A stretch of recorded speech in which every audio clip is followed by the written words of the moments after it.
Good evening, everyone. Welcome to our live broadcast.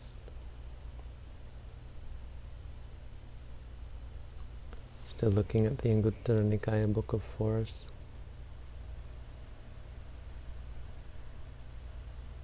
And there's a couple coming up that I think are worth mentioning, so there may not be all that much to talk about, but they're good sets of things to know as Buddhists. So the next one is Anguttara Nikaya Book of Fours, Sutta 31, the Chakka Sutta, on the four wheels. So we can think of Buddhism as a vehicle. Buddhism is a transport, something that carries you or facilitates your journey. You might even think of it like a train, because it keeps you on track. There's no swerving in the Dhamma. There's no getting lost. You know that when you get on the Buddhist train, as long as you don't get off again, you'll make it to your destination. But in order to do that, it needs wheels.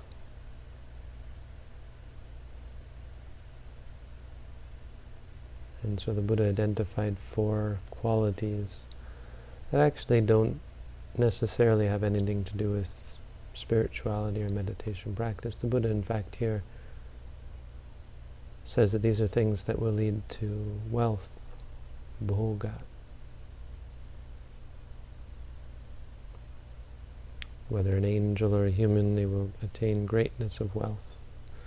Mahantatang vipulatang papunati bhogesu.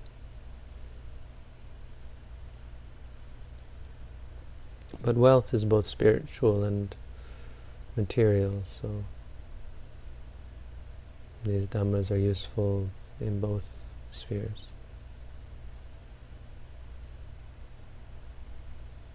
The point is, I think that these don't constitute the vehicle, but they allow the vehicle to continue. They're sort of a framework for us within which we work. So they don't directly, they don't go into detail about the practice, but they provide some sort of a framework, boundaries, wheels, if you will. Wheels to the cart. So what are the four? Patirupa desavaso.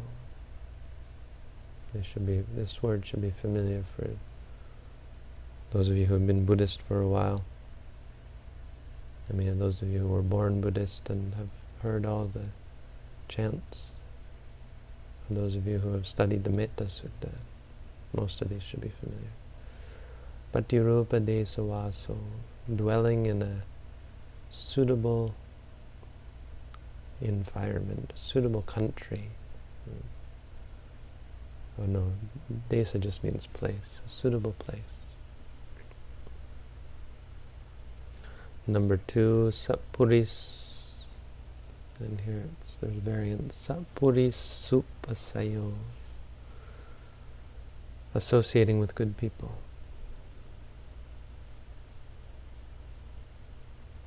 Or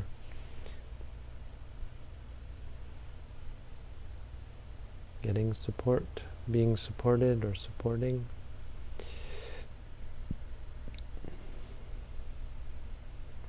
Sevanang bhajanang narajanang.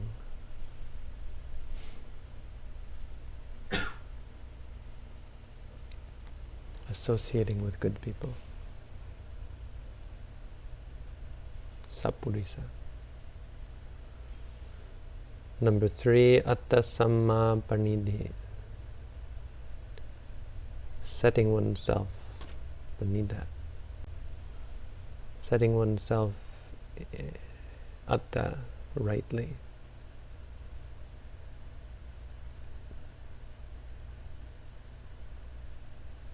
Panidhi.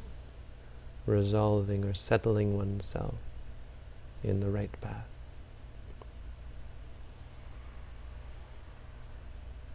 And number 4, pube chakata punyata, having done good deeds in the past. These 4 are the wheels.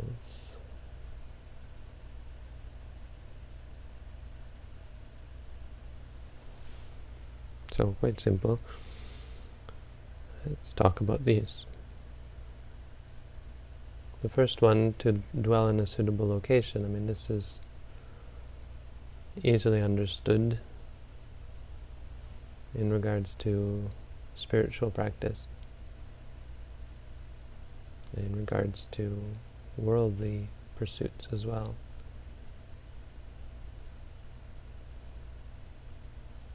Living in a place where there are good people, where there's no war or crime or famine or disease. This is also one of the, most of these are all of these are also blessings. But it's a reminder for us to find a suitable place. And the Buddha wasn't complacent in this regard, about putting up with an inferior situation. When there are certain places, environments that make meditation practice, spiritual practice, or worldly gain even, quite difficult.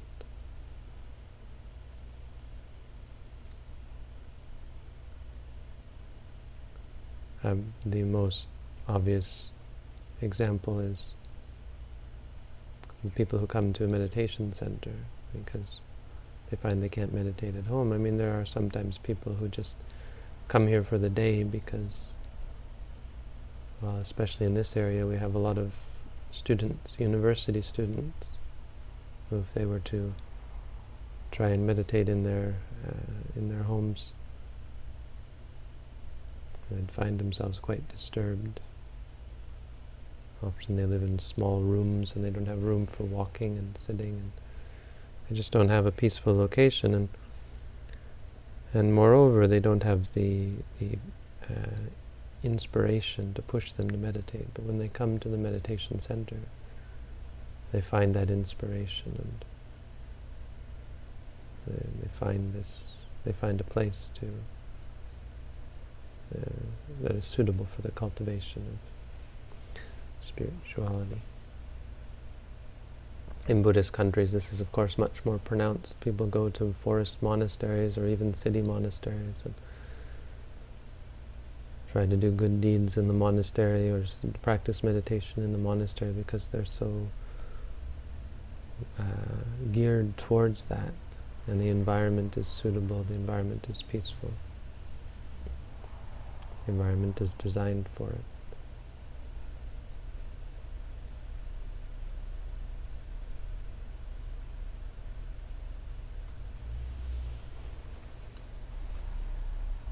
But certainly there's something to be said, even spiritually, for the importance of dwelling in having a good space.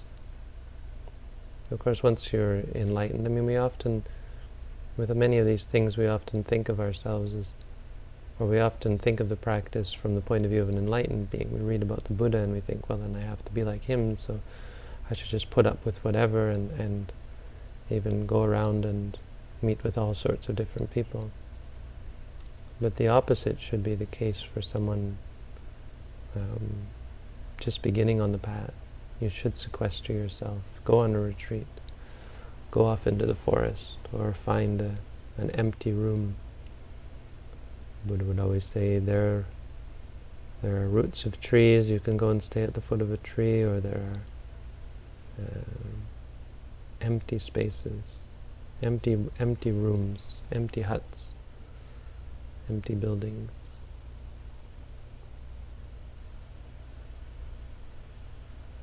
So this is on many levels. I mean, on another level, being in a country or a city or a town where there are meditators and meditation centers and Buddhists and that kind of thing is, of course, great benefit.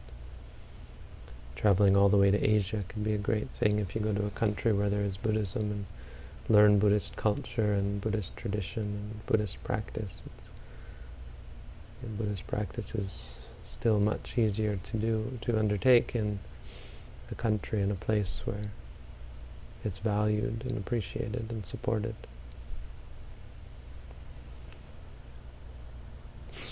So that's number one. Number two, sappurisavasaya, or upasayo.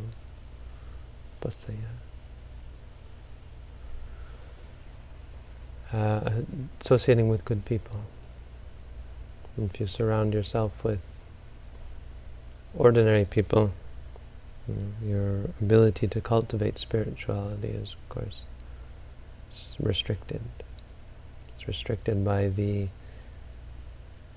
pull that these people have on you, the involvement that they require, and it's restricted by the drag they have on your own spirituality with their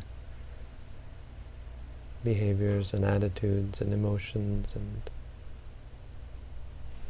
problems, difficulties, stresses, and immorality. So if you're surrounded by people who are drinking and stealing and killing and lying and cheating and all that, it's quite a drag on your own spiritual and even emotional and mental well-being.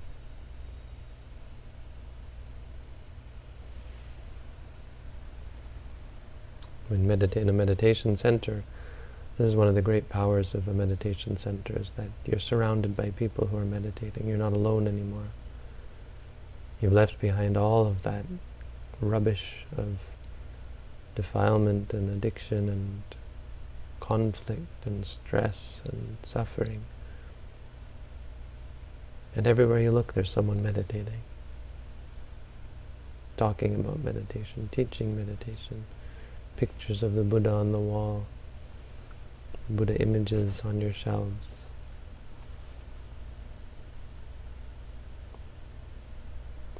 All right, specifically, so that's actually both of these, the greatness of the center, but also the greatness of being surrounded by good people.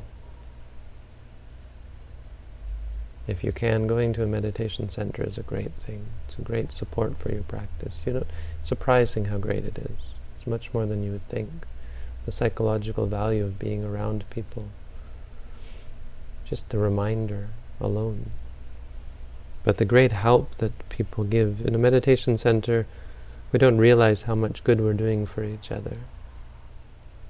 Because you think, well, I'm not actually doing anything for the other people, I'm leaving them alone.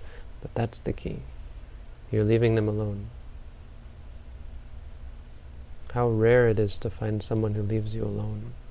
Someone who doesn't pull at you and make claim to your time and your energy and drag you around, drag you down, drag you into their problems and their issues. The greatest friend, I think, is someone who leaves you alone. The greatest friend is someone who gives you the time, the place, the space, and the support, the encouragement to do what needs to be done. So just the greatness that all the meditators leave each other alone and don't sit around chatting with each other. That's the worst, is when you go to a meditation center and the meditators are just sitting around chatting all day, dragging each other down. Clearly they've found people who are not good to associate with, and they're dragging each other down. But when you find a group of people who are dedicated, like if you look at these guys here, in this picture, we have 4 meditators right now. One of them doesn't come up for the talks, which is fine. I'm assuming he knows about them, but maybe he doesn't. But we're at maximum, we're at capacity, I think for the first time actually. We have 4 meditators all trying to finish a full meditation course. None of these guys are here even part-time. They're all here for the full course, which is great to see. when you have this, there's great power that comes from this. There's a great support. Now, barring that, in the world, I think you could even say it becomes more important with all the pulls on our mind that exist in the world, all the stimuli out there, all the many different types of people. Having good friends, good association, having good people around you is even more important. As it's easy to get swept away, or at the very least burnt out by the constant stress and bombardment of being surrounded by people who are not on the spiritual path, especially for a beginner, someone who hasn't ever taken the time to go all the way with their spiritual practice. It's easy to be overwhelmed. Even for those who haven't committed to the spiritual practice, being surrounded by people who are spiritually inclined. It's of course one of the great reasons why people take up spirituality, because they see other people and they're given an example. They're given the idea, the inspiration to cultivate good things. Anyway, that's it's only number 2. Number 3, setting yourself in the right path. And this is the practice. This is a part of this is the third wheel. This is really the defining. I think this is probably the most important. I mean, it's really the heart of the matter. So we're talking about getting results and becoming great, attaining greatness. And it doesn't mean greatness as other people look at you, but actual greatness of mind. You want to be, this is what we want to be, great. We want to better ourselves. We want better things, we want a better state. Greatness is, I think, desirable. I think worth considering as a goal, or part of the goal anyway, or a part of the process. I think we maybe underestimate the greatness of a meditator, because by greatness we don't, of course, mean someone who is rich or famous or powerful. We mean someone who is rich spiritually, powerful in their own mind, able to overcome suffering, really. There's greatness in someone who sits alone in the forest, or alone in their room. There's greatness in someone who can be mindful. There's greatness in someone who is objective. When confronted with pleasant and unpleasant stimuli, they don't falter, they don't waver, they don't chase after their own tail, really.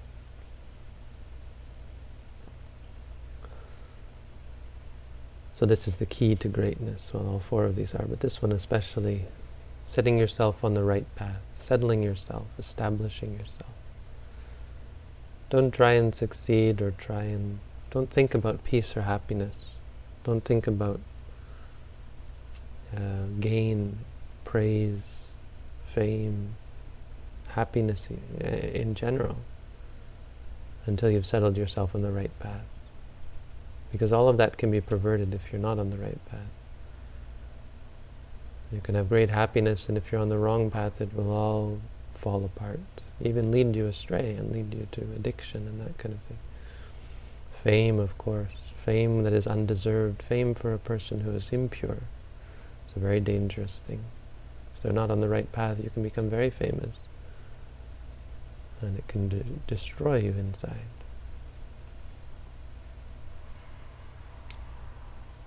Riches, praise, all of these things, all the good things in life, pale in comparison to setting yourself on the right path. So what this means is establishing an understanding about our experiences that is wholesome and pure. Because who we are is very much our habits of behavior, habits of interaction with the world, right? When someone confronts us with a pleasant or unpleasant speech, how we react to it. When the world presents us with pleasant or unpleasant stimuli, how we react to them. It's very much who we are.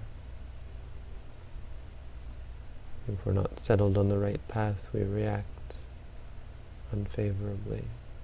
We create suffering for ourselves.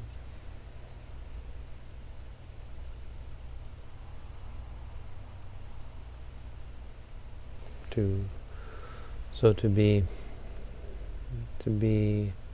pure, clear. I mean, these are the best words I think to use for what we're looking for. It's but you can only explain this so well, but I think those are the best words, because that's the sense that one should have, is that the mind is pure, the mind is clear, the mind is honest and true to itself, not crooked, not clinging, not judging, not identifying with the experience, but relating to experience, relating to reality in a way that leads only to one's own benefit and the benefit of others. That doesn't lead to one's detriment or the detriment of others. That is what it means to be on the right path. And that's what we strive for in meditation. We're just looking to find that. This is why we try not to add any value judgments to the practice or statements about belief, or we don't add color or flavor to the practice. We want to make it very, very much about what actually presents itself through experience, through reality, rather than having any kind of idea about how things should be, what is good, what is bad. We want to rather look and see, so that we can see for ourselves what does lead to our benefit and what does lead to our detriment, and the same with others. What is good and what is bad. The claim is that you can actually see that. It's something that I think many people don't realize, that if you look and if you find the proper way of looking objectively, not just looking without finding a good way, but if you find a way to look at things objectively, you will start to see objectively what is good and what is bad, without anyone having to tell you or having to believe anyone, without being afraid that you're being brainwashed or indoctrinated.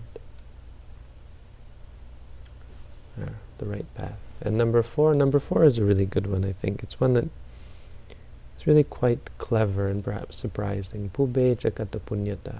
Pubbe kata punyata means having done good deeds in the past. One of the most important qualities of a person to allow them to succeed and prosper, progress spiritually, even materially, is something that they have no control over, because they have to have done it already. But it's true, doing good deeds often sets you back. It's often difficult, trying, taxing. It can be unpleasant at times. Not exactly, but it can involve some unpleasantness as your mind revolts, and as you have to deal with adversity that your mind doesn't like. But the great benefit of having done good deeds, anyone who has done lots of good things can tell you how much good it brings to them, how heartening it is, and thus how supportive it is. It's supportive materially in terms of how people look at you, and in terms of how the universe works for you. If you've done things that are actually good, well, the definition of good things is those things that bring good results. The idea is that there are things of that sort that you can depend upon to bring you good results. And those good results are both material and spiritual.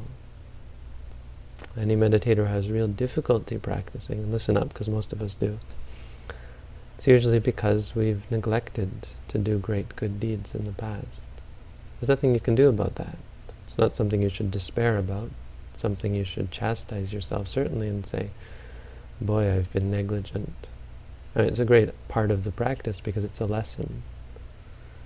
People who meditate tend to become very much inclined towards good deeds, which is really awesome. If you see this community that we've set up, there's people volunteering for all sorts of things, helping out. Just a real wholesomeness. And no one's getting paid, you know. I'm not getting paid, Robin's not getting paid.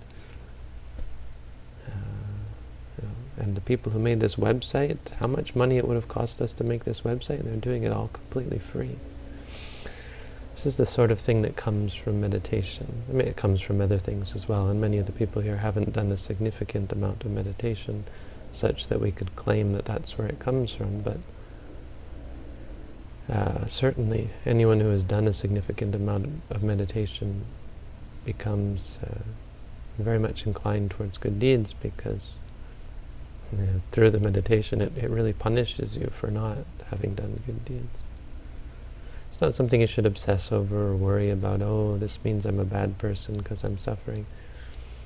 Probably does to some extent, but we're all kind of in that boat. We've done a lot of bad things and tortured ourselves and tortured others, and it set us in this kind of desperate state where we have to deal with it now. It's a good reminder, because if you go to a Buddhist country, you'll meet many people who come to meditate and have very little difficulty with it. It's impressive, really.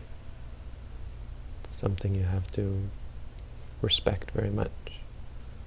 That, often Westerners go to these countries and see these people obsessing over doing good deeds, obsessing over charity, morality, also even ritual and all that kind of thing, chanting or so on. And they think, these people don't get it, they're just doing all these inferior acts.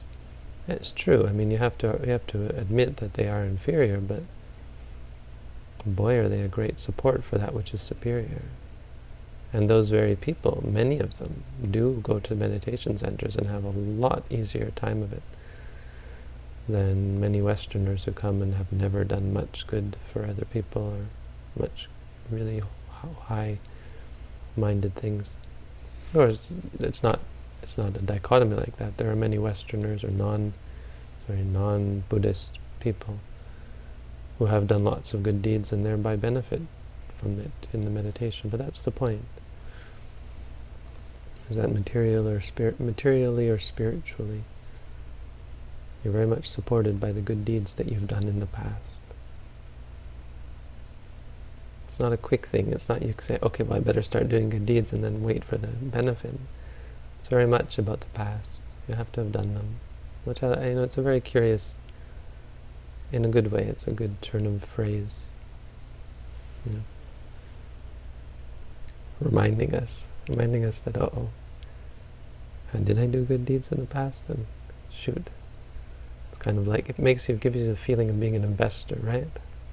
It's not, because when you invest money, all the money I can't spend any of that money. It's like throwing money away, and you can't use it. There was actually one man recently who wanted to come meditate, and I think because of the server problem and losing his application, he ended up investing his money, and now he's not able to come because he has no money, he can't access it.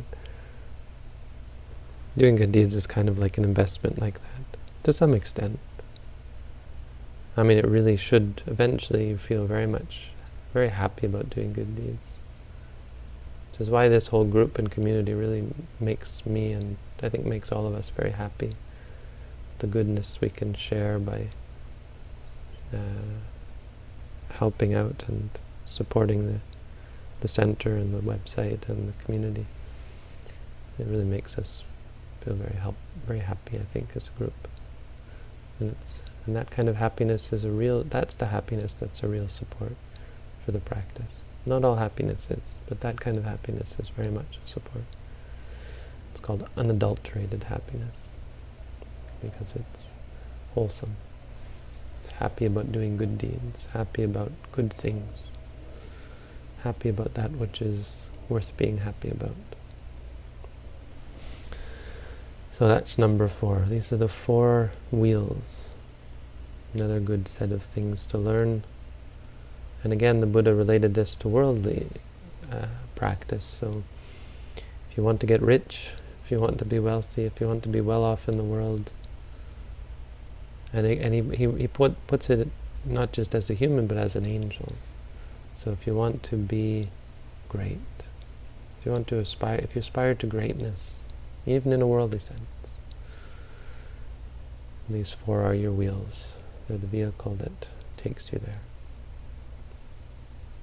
And they're also something that we have to memorize for the first level Dhamma study, so that's why I recognize them. Right. That's all for the Dhamma for tonight.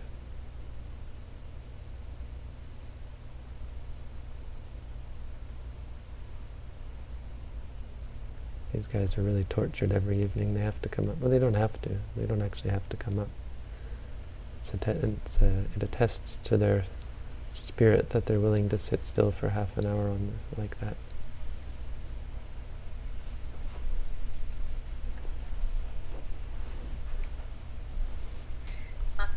Mate, Can you clarify something that you said? What did I say?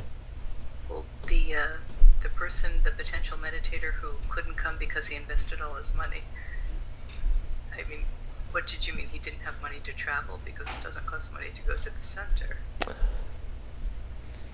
I don't know. I think that's what he was saying, is that he didn't have money for travel. Okay. Just to clarify, Yeah, not charging anything for the center. Right. I didn't mean to. Yeah, some meditation centers, they charge a lot. Yeah, that's true. Well, I hope he didn't. That's a good question. I wonder if he actually misunderstood that he would have to donate something. Sometimes people think, okay, it's by donation, but certainly if I go, I have to. And maybe I should remind him of that. It's a good point. Yeah, maybe he felt obligated and... Or not remind him, but clarify that for him. That might be good. Are you ready for questions, Bhante? I think he wanted to stay for a long time, and it looks like he wanted to try for a long time, which may mean he'd need to have expenses or something. That could be. I mean, Maybe because he wouldn't be working for so long while he was at the center. Yeah. Anyway, maybe I'll write back to him. Okay, I'm ready. At what point does living in seclusion from other people become an aversion to other people?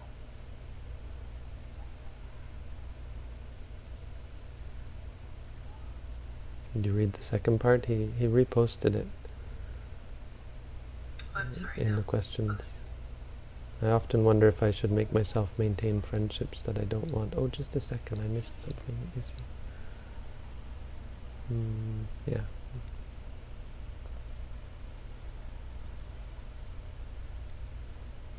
Sorry, I was looking on the first page.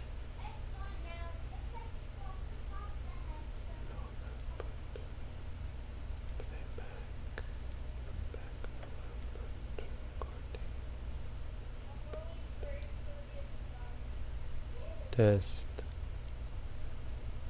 I'm just trying to get your audio on. Okay, it's there. Should be fine. Right, so he says, I often wonder if I should make myself maintain friendships that I don't want. Oh, that's not working, is it?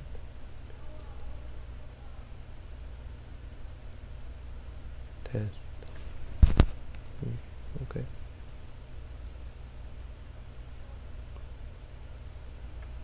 Right, so I have to answer this, right?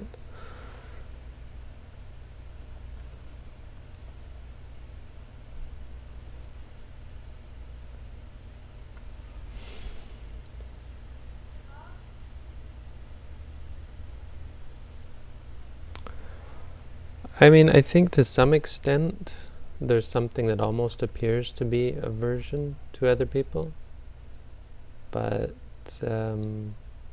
it's approaching aversion, because you see, an enlightened being doesn't just do whatever, right? Doesn't just go with the flow all the time, because they're wise. They go with the flow, but they don't go with the flow of the world. They go with the flow of their wisdom. And the flow of their wisdom often tells them to stay away from certain people. It sounds like you're avoiding them, or you have aversion towards them. But this is the point that I think Buddhists often miss, is that it's okay to follow your wisdom. It's okay to, at times, make decisions and say, hey, there's no benefit from being around these people. Problem is, most of the time it's aversion, right? If you're not enlightened yet, most of your decisions are going to be, most of your decisions to avoid situations are going to be based on aversion. So, I mean, it would look something kind of like this. An arahant would be very clear about how they were going to live their life, and they wouldn't let anyone, sort of dictate that. But on the other hand, they wouldn't push people away, which you would feel as an aversion, right? So if someone came to the arahant who would be, say, living off in the forest, or living in, let's say living in a monastery at least, some place that was a spiritual place, whether it be in a city, in a town, in the country, or in the forest, on a mountain, wherever, they would live there. They would live in a place that was spiritual, and they would have their space, if they could physically. They would be inclined, or they would be disinclined to have a communal living space. And what I mean by that is they wouldn't incline towards it. If it was all that was available, they would take it and they would be fine with it, but they wouldn't look for community. So most likely they would have their own room, let's say, at the very least. And but if people came to the monastery, they would involve themselves with it. I mean, this is kind of the idea of an arahant, someone who is enlightened, someone who is already there. For your situation, or my situation, or a situation of someone who is on the path,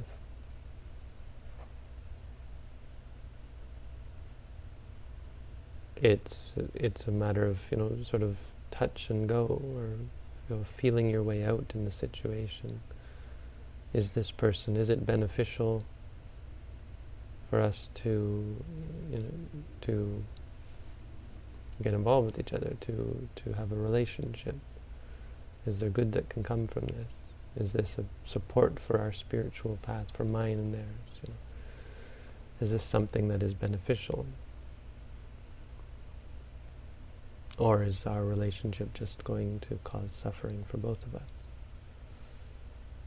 And then conversely, if I leave now, or go back to doing what I was doing, is that going to cause stress and suffering, right? Is there some sort of, does this person have some sort of desire from me, wants and needs from me, that I may be best to address? Or not address, but address in the sense of do something in regards to, not fix, not satiate their desires necessarily, but do they want me to teach them something? Well, then teach them something. Present them with the opportunity. I mean, for me, I'll give you an example.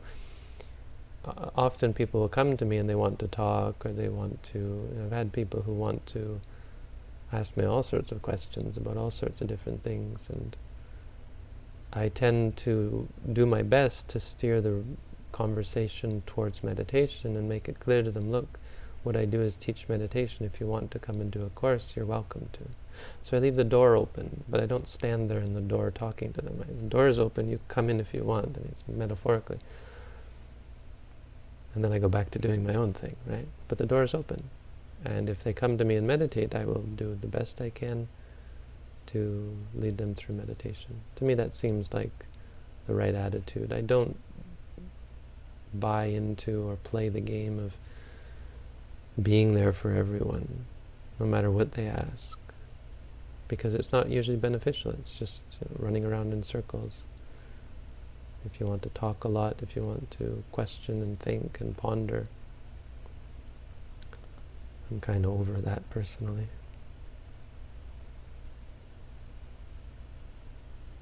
So maybe hope that helps. What do you guys think of the new question? It's kind of weird having the chat somewhere else, because now we have to click back and forth if we want to actually talk to each other, but don't really mind. It's nice to have this question with the thumbs up. It is. What object can we meditate on to stop ourselves from falling into despair of another's terminal illness? Well, as with any despair or stress, Satipatthana is the way to go. Soka parideva dukkha domanasanang atankamaya. No, samatikamaya. Soka parideva dukkha domanasubhaya. No, what is it? Soka paridevanang samatikamaya. That's the Pali, that's the Satipatthana Sutta. The four Satipatthana are the way to overcome Soka parideva, the sadness and despair and lamentation and all that stuff. Soka paridevanang samatikamaya. Being in, because four Satipatthana focus you on what's real, and a terminal illness is not really real. Reality is just experience, and the thoughts and the sights and the sounds. People aren't even real. What we are, we're real, but that real is not real.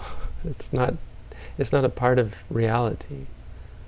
Like if you look at me, okay, if you say, I'm real, this person, this being is real, It's real in the sense that I'm not just going to fall apart or fly, it's not just chance. There's something here.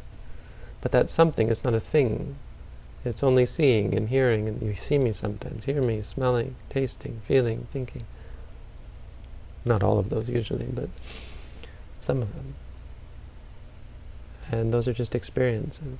And even my own experience is not me, it's not an I, it's just experiences. So if you can get into that mode, then this person who has the terminal illness, you're able to see what's really going on. Your relationship with them, how you relate to their experiences, how you relate to your experiences surrounding them. You're able to purify it. And this kind of distress is just an impurity of mind. It's not beneficial. It's not good. But we get caught up in it and we get attached to it and somehow have the subtle inclination that it's somehow good for us, and so we incline in that way.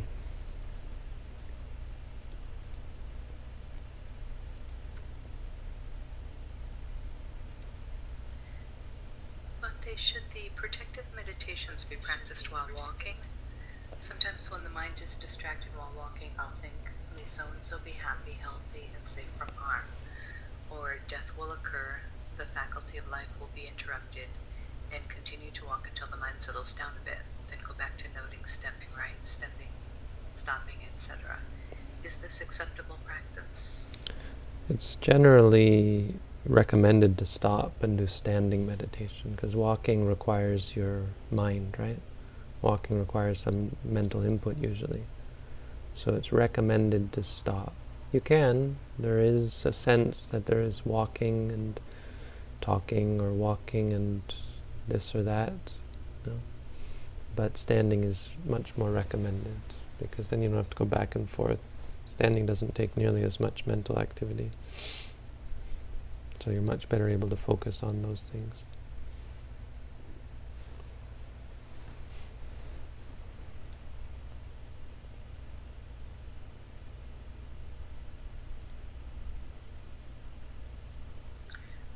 Regarding Satipatthana, what is the exact meaning of the phrase Ekayano Mago, the one-way path, or the path towards one's destination, or the one and only path.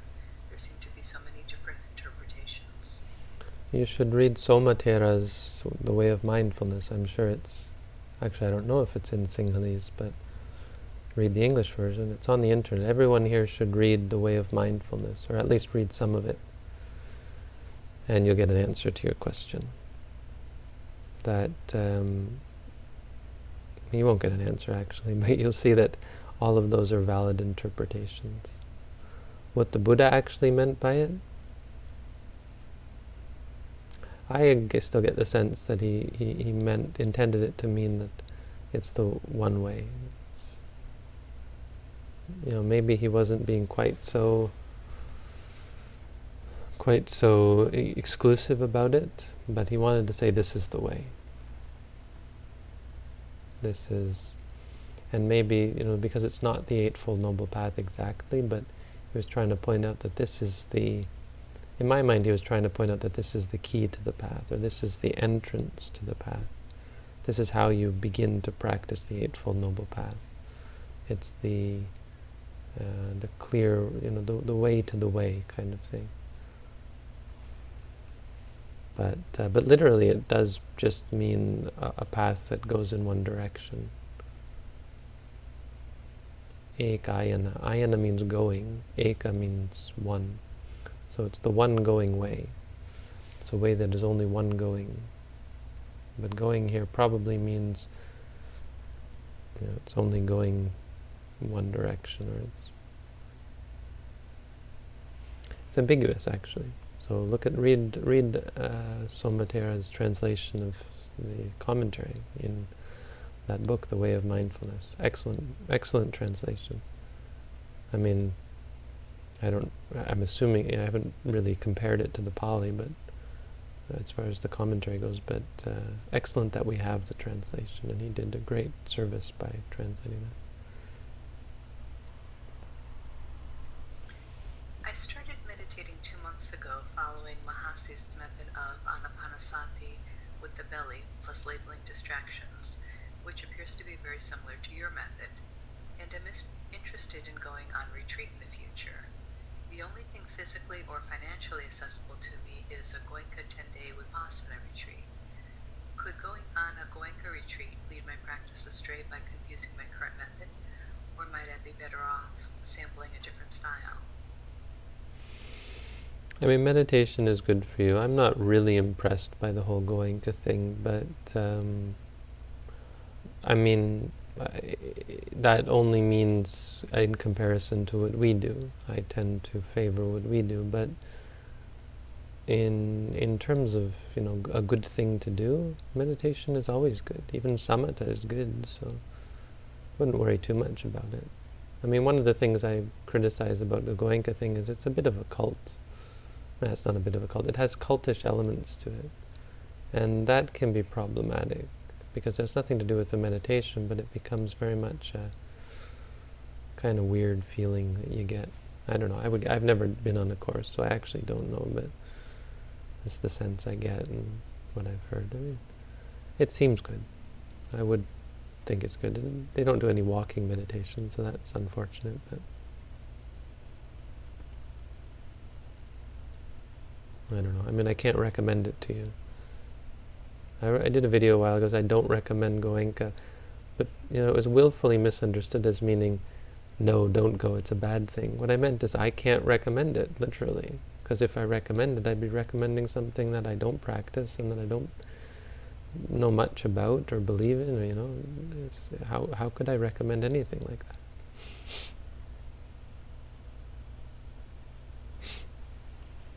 So I would only really recommend our tradition because that's all I really know.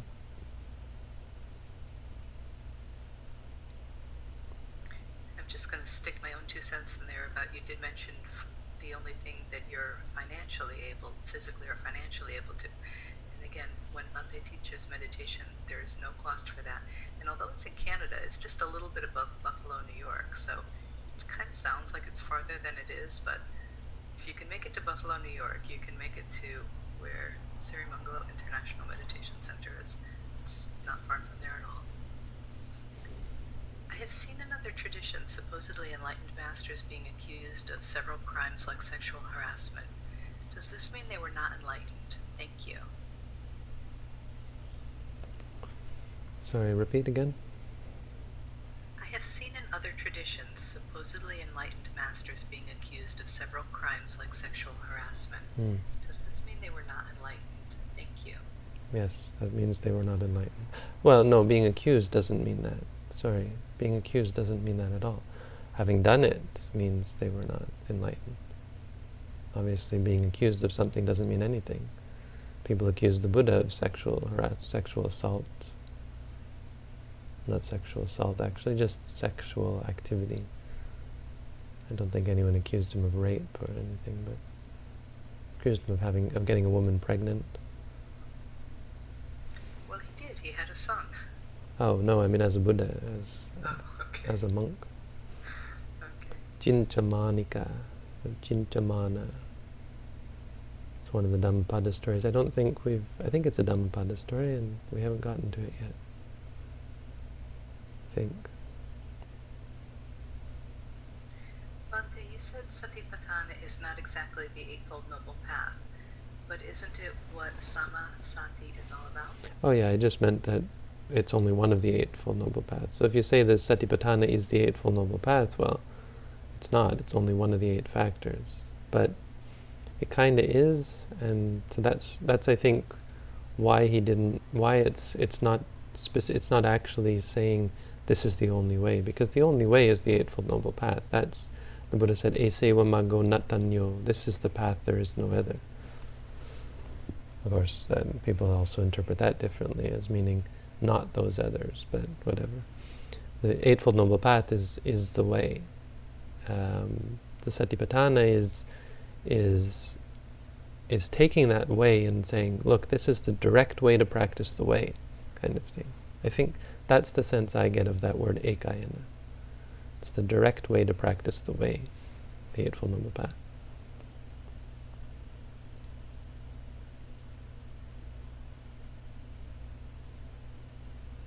I have read that story about that serial killer becoming enlightened. What happens to all of the bad karma when this occurs? Okay, this is something we have to clear up often. Karma means action. Okay, I mean, it's nitpicking, but let's be clear, because it's easy to think of karma as being this bank, or karma being this big bag that you carry over your shoulder. Karma is something you did, right? This is very real. You did things. And those says there's no escaping that. That's true. We do lots of things, but you did certain things that were ethically unwholesome. Ethically charged, whether positively or negatively.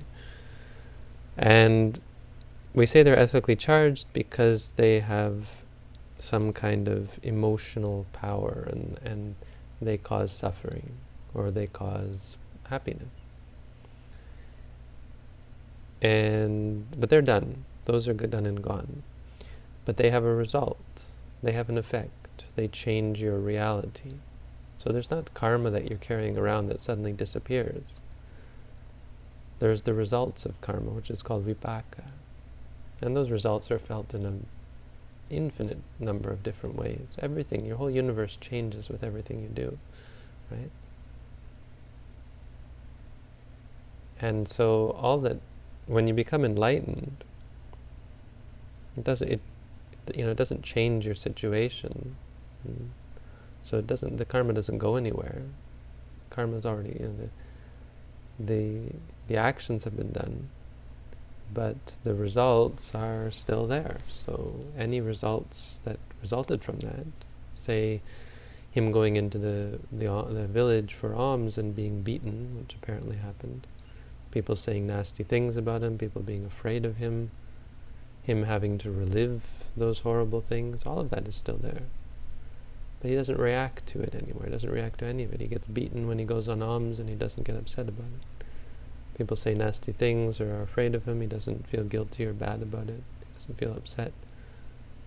He doesn't cling to it. It's gone. He doesn't feel good about it or proud of what he did. He knows it was wrong, but he doesn't get upset about it. And even when he thinks of all the things that he's done, he doesn't feel guilty or upset or bad about it. He just knows that that was a wrong thing to do. I mean, clearly, why obsess over it? It was wrong. I did it. There's no question. I deserve all that comes from it. That's all. Next, let's move on, right? Let's get on with our lives, or maybe not even like that, but just an acceptance of that's the way it was. So that's all. I mean, there's no karma bank, and there's no karma. Karma doesn't last. Karma is a thing you did. That's what karma means. It means when you do bad things, they have bad results. When you do good things, you have good results. But all that means is it changes your reality.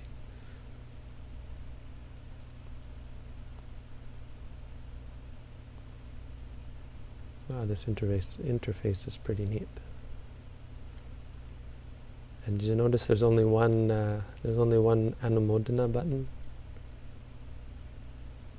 If you go to the meditation tab, you click on one button and it gives everybody a thumbs up.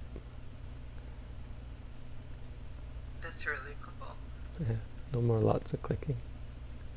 Very nice. They did a great job. One thing I noticed on YouTube, it looks like actually the last 2 nights of your broadcast wasn't there. I think they've stopped recording it. They've stopped, I don't know, that's all I can think is that they're just no longer archiving these for us. But it's funny because in the stream options here it says I have an option to make the archive unlisted when complete. But I don't want that. But why would I have that if it wasn't... Google just doesn't have their act together. They're so mixed up in so many different ways. I mean, if they weren't a multi-billion-dollar company, I wouldn't hold it against them, but they got a lot of money.